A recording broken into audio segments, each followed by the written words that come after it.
नाज़रीन की खिदमत में आज़म शाहिद का आदाब। नाज़रीन, आज हम आपकी खिदमत में पेश कर रहे हैं ये गुफ्तगू जिसका मरकज़ी मौजू है मुल्क की मुश्तरका गंगा जमनी तहज़ीब। हमारे साथ इस गुफ्तगू में शिरकत करने के लिए तशरीफ़ फरमा हैं डॉक्टर अजय कुमार सिंह साहब और जनाब खलीलुर रहमान साहब, जो अदबी दुनिया में खलील मामून के नाम से शोहरत रखते हैं। ये दोनों अहबाब जो हमारे साथ इस वक्त स्टूडियो में तशरीफ़ फरमा हैं, इंडियन पुलिस सर्विस के सरकर्दा अफसरान रहे हैं। रियासत कर्नाटक में मुख्तलिफ़ ओहदों पर फाइज रहकर उन्होंने बेलौस खिदमत अंजाम दी है। डॉक्टर अजय कुमार सिंह साहब कर्नाटक के डायरेक्टर जनरल ऑफ पुलिस के आला ओहदे पर फाइज रहे और उन्होंने वजीफ़ा याबी के बाद भी अपनी अदबी काविशें जारी रखी हैं। खलीलुर रहमान साहब खलील मामून के नाम से जो जाने जाते हैं, इन्होंने भी हमेशा अदब और सहाफ़त को अजीज़ रखा है। ये दो शख्सियतों के ताल्लुक़ से मुश्तरका बात यह है कि दोनों अजीज़ दोस्त हैं। आला पुलिस अफसरान होने के बावजूद भी अदब में उन्होंने बहुत से ऐसे कारनामे अंजाम दिए हैं जो लायक तहसीन और काबिल तक़लीद भी समझे जाते हैं।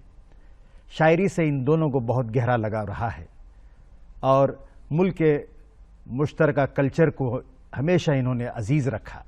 मैं गुफ्तगू का आगाज़ करना चाहता हूँ जनाब खलील मामून साहब से। खलील साहब, बताएं कि हमारे मुल्क की जो मुश्तरका तहज़ीब या कल्चर है, वहदत में, तकसरियत में जो वहदत है, ये दरअसल हमारी ताकत है जी। इस तहज़ीब ने किस तरह मुल्क को माला माल किया है, इसके ताल्लुक़ से आपकी क्या राय है? देखिए, जहाँ तक वहदत का ताल्लुक़ है, जी जी, जहाँ तक तकसीरियत में यकजहती का ताल्लुक़ है, जी जी, इसकी तारीख़ बहुत पुरानी है। जी जी, इसकी तारीख़ मैं कहूँगा कि दाता गंजबख्श ख्वाजा मोइनुद्दीन चिश्ती अजमेरी, जी, खुतबुद्दीन बख्तियार काकी के जिनके बाद जिनके नाम से या जिनके तवस्सुत से दिल्ली में एक मशहूर मेला मुनक़िद हुआ करता था, अब होता है या नहीं इसका मुझे इल्म नहीं, जिसको फूल वालों की सैर कहा जाता था। जी, अभी होता है वो, उसका पैमाना थोड़ा जी कम जी है। जी हाँ। तो और हज़रत निज़ामुद्दीन औलिया जी जी, वहाँ तक जाकर पहुँचता है। उसके बाद भी जो हिंदी में जिसको भक्ति काल कहा जाता है कि जिसमें बहुत सारे शोरा और सूफिया वगैरह पैदा हुए हिंदुस्तान में, जिसमें सर फहरिस्त हम कबीर का नाम ले सकते हैं। जी, कबीर के साथ साथ उस ज़माने में उसके बाद या उससे लगभग गुरु नानक पैदा हुए, जी, सुल्तान बाहू पैदा हुए, शाह लतीफ़ जो सिंध के हैं वो पैदा हुए, जी, जी, फिर जो है बुल्ले शाह पैदा हुए, और ख़ुद जो है मिली जुली तहज़ीब के बारे में बात करते हुए, जी, मैं जो हिंदी में सरमाया है, मुसलमानों का दिया हुआ सरमाया, जिसमें सबसे मशहूर सरमाया वो फिल्म की वजह से काफ़ी मशहूर भी हुआ, वो मलिक मोहम्मद जायसी की पद्मावत है। पद्मावत, हाँ। और फिर मैं अब्दुल रहीम खान खाना का भी जिक्र करूँगा। इस तरह की ऐसी बहुत सारी शख्सियतें हैं कि जिन्होंने इस मुल्क की रंगारंगी तहजीब को फ़रोग़ दिया। इस सिलसिले से मैं एक बात आपको अर्ज़ करूँगा बिफोर, इससे पहले कि आपको एक दूसरा सवाल करें। जी हाँ। मुझे एक वाक़या इत्तेफाक से पढ़ने का मौका मिला मीना कुमारी के बारे में। जी, मीना कुमारी की जब कमाल अमरोही से शादी हुई तो उनकी ऑलरेडी शादी हो चुकी थी। जी जी, तो जब ये अमरोहा गई मीना कुमारी, तो उन्होंने जो कमाल अमरोही की पहली बीवी से बेटा था जी, उसको कुरान पढ़ाने के बारे में उन्होंने बात छेड़ी। अच्छा। और किसी से कहा इसको कुरान पढ़ाना है, ये बच्चे को कोई अच्छा जो उस्ताद है कुरान पढ़ाने का, जी, तो उन्हें ढूंढ कर लाइए। तो बाद में ढूंढने के बाद किसी ने आकर किसी पंडित का नाम उन्होंने लिया कि जो कुरान और अरबी को बहुत अच्छी तरह से जानते थे। अच्छा, हाँ हाँ। और उन पंडित को मीना कुमारी ने बुलाया और कहा कि आप इसको कुरान पढ़ा दीजिए और जो नजराना है ले लीजिए। तो पंडित जी ने उनके कहा कि नजराना तो मैं नहीं लूंगा, मैं जरूर इसको कुरान पढ़ा दूंगा। अच्छा अच्छा। हाँ। तो बात यहाँ तक पहुँचती है जी कि हाँ। हमारी मिली जुली तहजीब का जब हम जिक्र करते हैं तो ये तहजीब तो हमारे खून में बसी हुई है जी, तो इसकी ये रिवायत रही है। इसकी रिवायत रही है। तो अजय कुमार सिंह साहब, यही बात को आगे बढ़ाते हुए मैं आपसे जानना चाहूँगा, चूँकि आपने भी मुल्क के मुश्तरक कल्चर का बग़ावर मुताला किया है, आपने देखा भी है, इसके ताल्लुक़ से आप जो कहना चाहें।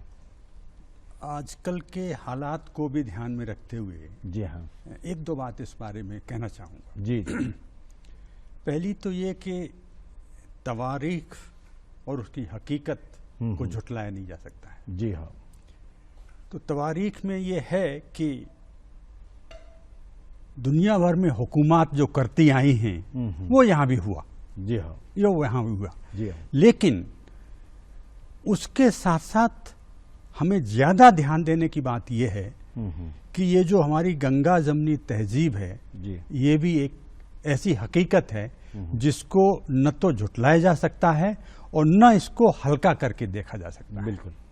ये जैसा कि खलील साहब ने कहा, ये हमारी खून का हिस्सा हो चुके हैं। जी हाँ। अब इस बात को किसी भी बिना पर झुटलाना मैं समझता हूं कि झूठ होगा। जी बिल्कुल। तो ये तो हमें, अगर आप देखिए गंगा जमनी तहजीब के उन्होंने बहुत सारे उदाहरण दिए, मैं भी कुछ कहना चाहूँगा। जी हाँ, जी हाँ। आप देखिए किसी भी तहजीब का सबसे बड़ा हिस्सा होता है उसका क्लासिकल म्यूजिक। आपने जी, हिंदुस्तानी क्लासिकल म्यूजिक की आप बात करें तो बड़े गुलाम अली खां, जी हाँ, या बेगम अख्तर, या आप और भी देखें अल्लाह रखा खान साहब, फयाज अहमद, बिस्मिल्लाह खान, जी हाँ, इनकी अगर बात नहीं करेंगे आप तो हिंदुस्तानी क्लासिकल म्यूजिक की बात कैसे होगी? अधूरी रहेगी। अधूरी रहेगी, अधूरी नहीं बल्कि होना मुश्किल है, मैं कहूँगा नामुकम्मल हो। हाँ, तो इस तरह से इस बात को ध्यान में हमको रखना चाहिए।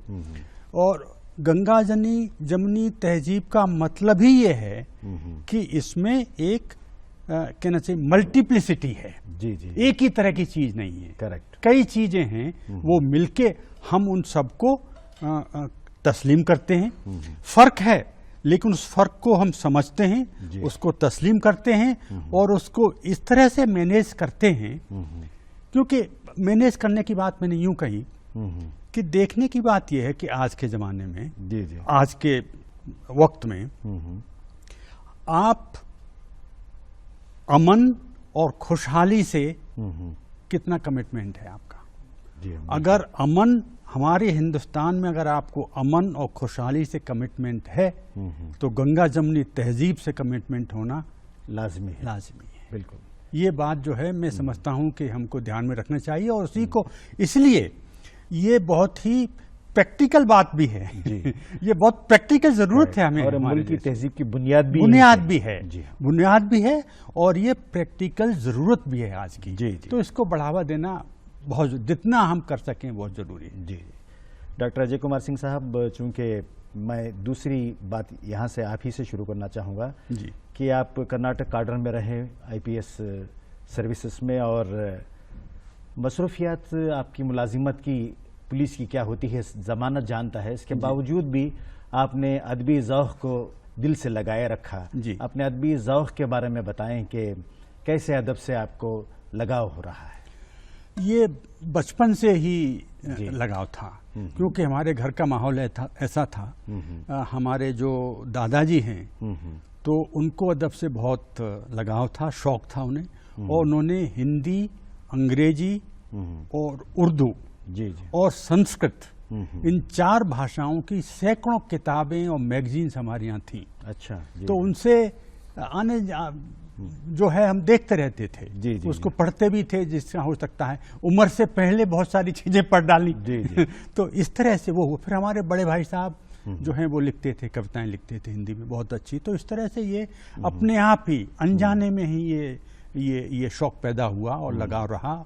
और बाद में तो मुझे ऐसा लगा कि इसके बिना मेरा अस्तित्व नहीं हो सकता है। ये मेरे अस्तित्व का हिस्सा, मेरे होने का हिस्सा है। ये अदब जो है मेरे होने का हिस्सा है। हाँ। और बाद में जब मैं पुलिस में आया तो मैंने पाया कि अदब से जनरली और शायरी से पर्टिकुलरली मुझे अपने काम में जाति तौर पर और अपने सरकारी काम में, पुलिस के काम में मुझे बहुत ज़्यादा उससे फ़ायदा हुआ और मुझे उससे बहुत ज़्यादा सहायता मिली। और इतने वाक़यात मैं आपको सुना सकता हूँ कि कैसे मुझे पोइट्री से हेल्प मिली। तो इस वजह से मैं समझता हूँ, मैं तो एक ज़माना था जब मैं ये कहा करता था कि पुलिस ट्रेनिंग में पोइट्री का पढ़ाना जो है ज़रूरी कर दिया जाए, कुछ क्लासेस रहें, क्योंकि उससे समझ, पॉजिटिव इम्पैक्ट भी रहता है, समझ बढ़ती है, एक दायरा बढ़ता है आपका, एक सोचने की जो तरीका है वो बदलता है, आप लोग उसमें एक ओपन माइंडेडनेस आती है। तो वो बहुत ज़रूरी है, हमारे काम में तो विशेष रूप से ज़रूरी है।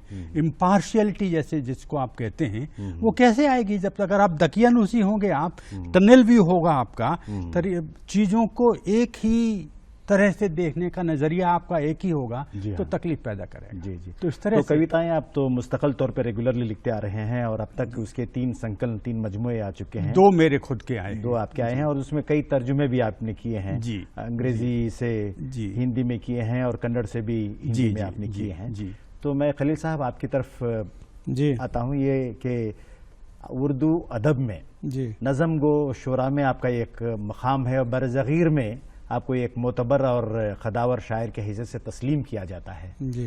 तो पुलिस के महकमे में ऐसी मसरूफियात की आपाधापी में किस तरह शायरी आपको अजीज रही और किस तरह इसमें आपने अपने आप को मसरूफ? मैं बताता हूँ आपको। जी हाँ, ये शौक़ मुझे पुलिस में आने के बाद पैदा नहीं हुआ। जी जी। इत्तेफाक की बात यह है कि जब मैं हाई स्कूल में था तो उस ज़माने में हमारे कोर्स में इकबाल की कुछ नज़में थी। जी जी।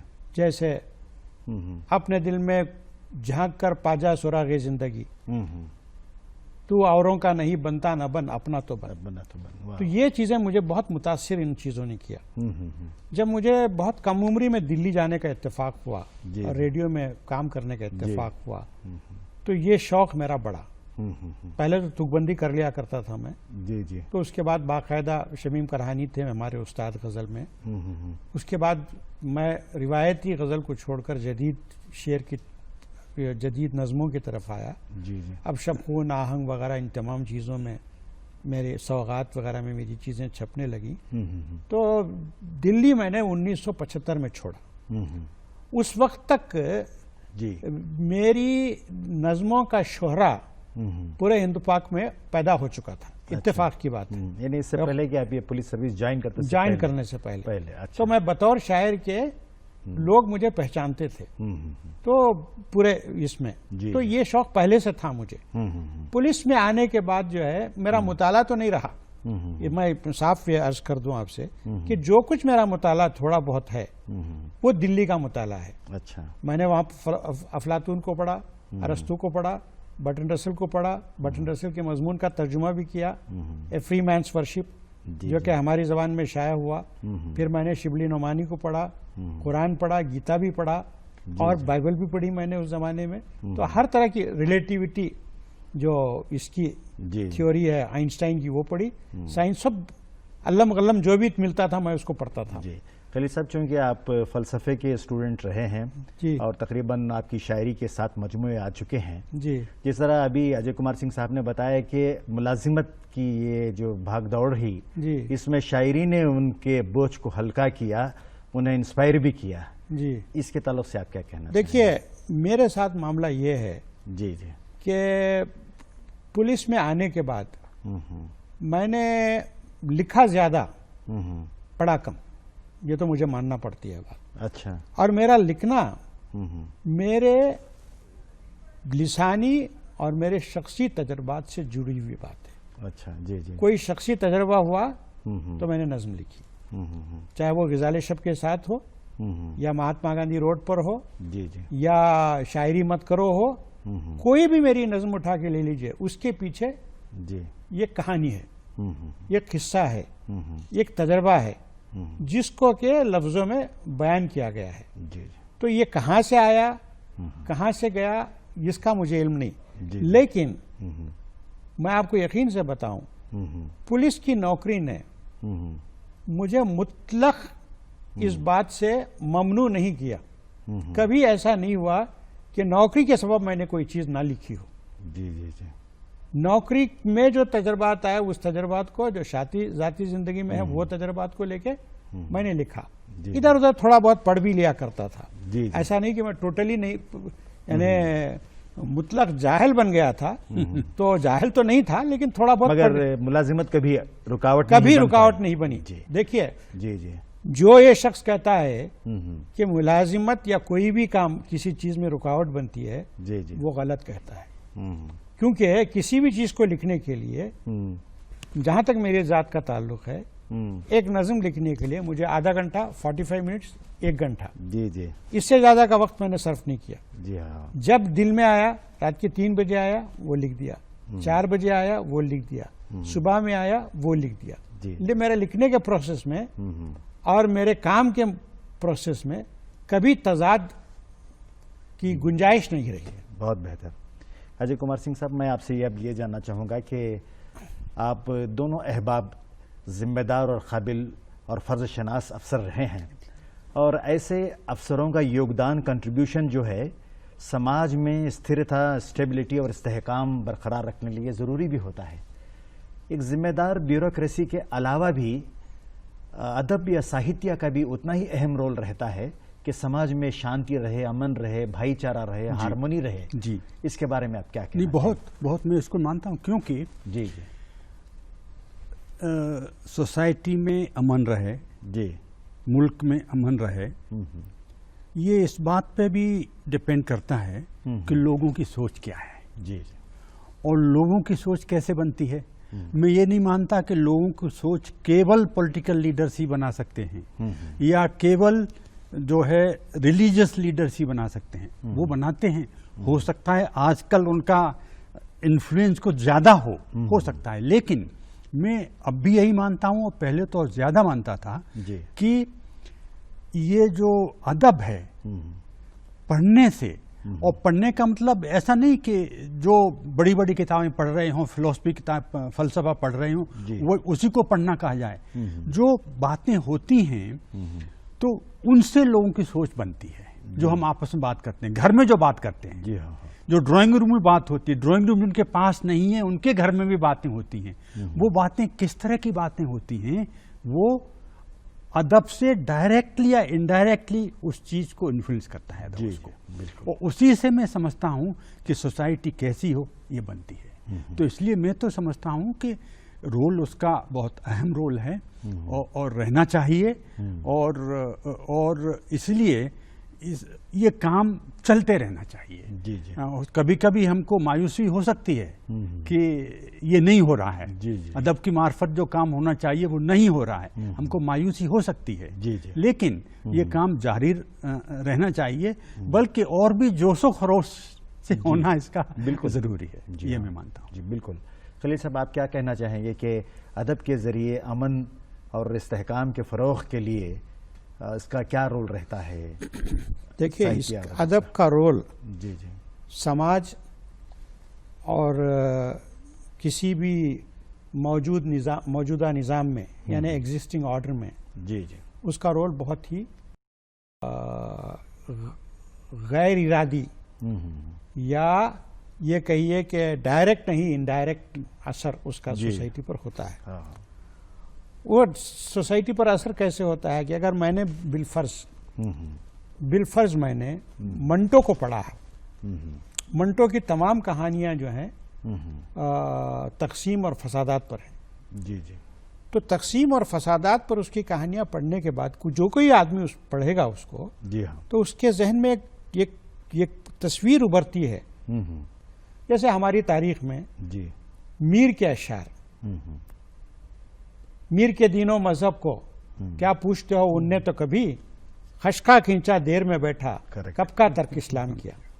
या फिर गालिब के शेर, क्या ईमा मुझे रोके है तो खींचे है मुझे कुफ्र, काबा मेरे पीछे कलीसा मेरे आगे। या फिर उसी जमाने का एक शायर, वो शायर तो मीर के जमाने का, नज़ीर अकबर आबादी। जी जी, बड़े मशहूर शायर, लेकिन इत्तेफाक से हम उसे याद नहीं करते। किसी को कृष्ण पर नज़म लिख के दे रहे हैं, किसी को शिव पर नज़म लिख के दे रहे हैं। तो यानी उनके यहाँ पूरी चीजें समाई हुई थी। अब जो कोई उस आदमी को पढ़ेगा तो उसका हिंदुस्तान के असर, मुकम्मल मंजरनामे को उन्होंने अपनी मंजरनामे को शायरी- वैसी नज़ीर कहीं नहीं मिलेगी आपको जी हाँ, जो नज़ीर अकबर आबादी के यहाँ मिलती है। जी जी बिल्कुल। तो मतलब यह है कि शायरी अदब, जैसा कि अजय कुमार सिंह साहब ने अभी कहा, मैं तो ये कहूँगा जी जी जी कि पुलिस के महकमे में, दूसरे इंतजामी महकमे में लिटरेचर का पढ़ाया जाना कंपल्सरी जरूरी होना चाहिए। बिल्कुल। उसका पढ़ाया जाना जरूरी होना चाहिए, और बच्चों में बजरिए ड्रामा या कोई चीज, जैसे भीष्म साहनी का हमने ड्रामा किया था कबीरा खड़ा बाजार में, कबीरा खड़ा बाजार में। तो इस तरह के ड्रामे लिखे जाएं या उसको ये किया जाए, फिल्म के माध्यम से भी बात ये हो सकती है। यानी ह्यूमन वैल्यूज, इंसानी कदरों की जी। अहमियत को उजागर करने के लिए। जी जी बिल्कुल। मैं जी जी एक बात और उसमें जोड़ना चाहूँगा प्लीज प्लीज कि जब हम अदब की बात करते हैं या अदब को पढ़ने वालों की बात करते हैं तो कहीं ना कहीं हम कहें न कहें, लेकिन ये सवाल भी उठता है कि भाई पढ़ने वाले के लोग कितने हैं। जी जी मंटो को पढ़ने वाले लोग कितने हैं, गालिब को पढ़ने वाले लोग कितने हैं, अगर पूरे आप पॉपुलेशन की बात करें तो, मैं किसी एक तबके की बात नहीं कर रहा। तो वहाँ पे मैं दूसरी बात ध्यान में लाना चाहूँगा, वो ये कि कहानी, किस्सा गोई एज ए प्रोजेक्ट नहीं, कहानी तो हमारे यहाँ, हमारे गाँव में हर घर में कहानियां कही जाती हैं बचपन में। जी जी हम लोग सब जो हैं, और आज भी बचपन जो है बीतता है कहानियां सुनते हुए। बिल्कुल। और उन कहानियों से हमारी कितनी सोच कितनी बनती है वो शायद हमको उसका कोई इल्म नहीं है, लेकिन वो बहुत जो है उसका असर, मैं उसको भी अदब का हिस्सा मानता हूँ। जी बिल्कुल। चाहे वो, क्योंकि हमारे यहाँ तो पर्टिकुलरली हिंदुस्तान में फोक ट्रेडिशन जिसको कहते हैं, ओरल ट्रेडिशन जो जिसको कहते हैं, उसका तो बहुत ही अहम रोल रहा है और बहुत बड़ा हिस्सा रहा है वो हमारी विरासत का। तो उसने भी उसका बहुत रोल है। तो हम किस तरह की कहानियां सुन के बड़े हुए हैं, पले बड़े हैं, उसका असर पड़ता है हमारी सोच पे, हमारे जहन पे उसका असर पड़ता है और हम उससे बनते हैं। जी जी। अजय कुमार सिंह साहब, गुफ्तगू को आगे बढ़ाते हुए मैं आपसे ये जानना चाहूँगा कि अदीबों और शायरों ने अपने इस विशाल देश में इसकी तहजीब को और ज़्यादा मज़ीद मजबूत करने में एक अहम रोल अदा किया। जिस तरह खलील साहब बता रहे थे, नज़ीर अकबर आबादी और उस कबील के जितने भी लोग रहे हैं, आप इसके ताल्लुक से क्या कहना चाहेंगे? नहीं, इसमें शायरों और अदीबों का रोल, इसको आप कैसे देखते हैं? नहीं, शायरों और अदीबों का रोल तो हिंदुस्तान में ही नहीं, हर जगह, हर मुल्क में बहुत अहम रोल रहा है। जी जी। और वही बात यहाँ भी है। अब देखिए, हमारे यहाँ एक ज़माना ऐसा था, आप केवल अकबर के ज़माने में ही उनके यहाँ देखिए आप कितने लोग थे, अब्दुल रहीम खान खाना थे उनके यहाँ, जो इतने बड़े शायर थे, और भी बहुत सारे लोग थे। तो ये हमारे जो चंद्रगुप्त मौर्य हैं उनके यहाँ भी थे, जो चंद्रगुप्त विक्रमादित्य हैं, गुप्ता कालीन जिसको बहुत बड़ा एक पीरियड माना जाता है हिंदुस्तान की हिस्ट्री का, हाँ सोने कहा जाता है, उसमें भी नवरत्न रहा करते थे दरबार में। वो लोग इन्फ्लुएंस करते थे कि राजा की सोच को, महाराजा की सोच को इन्फ्लुएंस करते थे, वो लोगों की सोच को इन्फ्लुएंस करते थे, बल्कि यहाँ तक दी आइडिया ऑफ जस्टिस, मेरे ख्याल से वो उसको भी उन लोगों ने इन्फ्लुएंस किया है। तो ये बहुत बड़ी हमारी विरासत है, बहुत बड़ी परंपरा है, कोई नई नहीं है, लेकिन इसको भूल नहीं जाना चाहिए। ये है कि आज के ज़माने में, टेक्नोलॉजी के ज़माने में इसको भूल नहीं जाना चाहिए। अपनी अपनी है, टेक्नोलॉजी की एक ज़रूरत है और वो बहुत ही मतलब ज़रूरी है और उससे फ़ायदा हो रहा है लोगों को, लेकिन अदब और हमारी शायर लोग और हमारे लिखने वालों की जो है उनकी अहमियत को कम करके देखने की ज़रूरत नहीं है। बिल्कुल सही बात है। खलील साहब, यही ख्याल को मुख्तसर अल्फाज में आप कैसे देखिए? मौजूदा अहद में जी जी एक नाम जो बार बार, जिसको मैं हर जगह दोहराता हूँ, चाहे वो शायरी के जरिए हो चाहे तहजीब के जरिए हो, जी जी, वो है नाम मीरा जी का। जी, मीरा जी ने मिश्रित संस्कृति या मिलीजुली तहजीब के ताल्लुक से जो कुछ लिखा है उसने 200 से ज़्यादा गीत लिखे हैं। अच्छा, जी जी। और गीत का जो बेसिस है उनका, वो इस्लाम या मुस्लिम धर्म नहीं है, बल्कि हिंदुइज्म से वो खुद कहा करते थे कि वो वैष्णव इससे बहुत मुतासिर थे। तो जिस तरह उन्होंने लिखा है, बदकिस्मती से उनकी दरियाफ्त हमारे आज के अहद में नहीं की है। जी जी। और सबसे बड़ी मिसाल जो हमारे सामने है वह है कुर्रतुल ऐन हैदर की, जी जी। आग का दरिया। आग का दरिया, आग के दरिया से बेहतर और क्या मिसाल हो सकती है। बिल्कुल। वैसे चूंकि शायरी कविताएं आप लिखते रहे हैं, मैं चाहूंगा कि हमारी नाजरीन के लिए जी आपकी पसंद की कुछ कविता आप सुनाएं। जी। बिल्कुल ही ताज़ा, जो कल ही कुछ पंक्तियां मैंने कुछ लाइनें लिखी हैं, हाँ, उसको जी, सुनाने की कोशिश करूंगा। प्लीज। तो ये कविता जो है उसके कुछ हिस्से सुना रहा हूं मैं। जी जी। गद्दार नहीं था मैं, पर आदमी को माना था मैंने अहम। गद्दार नहीं था मैं, पर आदमी को माना था मैंने अहम। जी जी। एक ही धागे में पुरोई हुई मानी थी ये मणियां, देर सवेर पनपेगा यही बीज, मैंने सोचा था। बहुत अच्छी, बहुत खूब। बहुत अच्छा। अपने ही सपूतों से मार खाई जमीन, अंतर व्यथा की छोड़ती है हुंकार, घायल एक पुकार कि गड़बड़ा जाते हैं मेरे संवाद, यीशु बुद्ध नानक से खुल सी जाती है आंख। वाह, बहुत अच्छा, बहुत खूब। तो क्या दिखता है? लहराता है अपनी विजय पताका आदमखोरों का झुंड। वाह। लहराता है अपनी विजय पताका आदमखोरों का झुंड। खून सने झंडों के बोझ से, खून सने झंडों के बोझ से जी जी। टूटे पड़े हैं मस्जिद मंदिरों के कंगूरे। क्या बात है। जी। टूटे पड़े हैं मंदिर मस्जिदों के कंगूरे। डगर डगर मोहब्बत का होता है शिकार, जी। डगर डगर मोहब्बत का होता है शिकार। स्वार्थ की कमानों से छूटे विष बुझे तीरों से, आर्त क्रंदनों में डूबती जाती है फुसफुसी नसीहतें। आर्त क्रंदनों में डूबती जाती हैं फुसफुसी नसीहतें। त्योहार सा मनाता है उद्दंड, तटस्थों को दहलाता पागलपन। जी जी। अनाथ छटपटाती है माटी की गंध। वाह, बहुत अच्छा। हो गई धरती क्या बांझ, हो गई धरती क्या बांझ, या मनोभूमि हम सब की, बीज बने पड़े रहे बीज, या पौधे बस मरियल से पौधे, सदियां यूं गुजर गईं। भाया था मुझको जो सेमल का फूल। एक हिस्सा है। जी जी। उगाता नहीं हूं फूल व्यापार के लिए, जी जी। उगाता नहीं हूं फूल व्यापार के लिए, लेकिन घावों से होता रहा है रक्तस्राव। और भी कुछ बांके लाल तानते हैं अपनी कमान। निथाड़ने सारे तथ्य मीन फैक्ट्स। जी जी। Let us consider all the facts. निथाड़ने सारे तथ्य, या खोज लें बहुत बड़े दर्शन फलसफा, या गहरे में गड़े हुए सत्य। जी जी।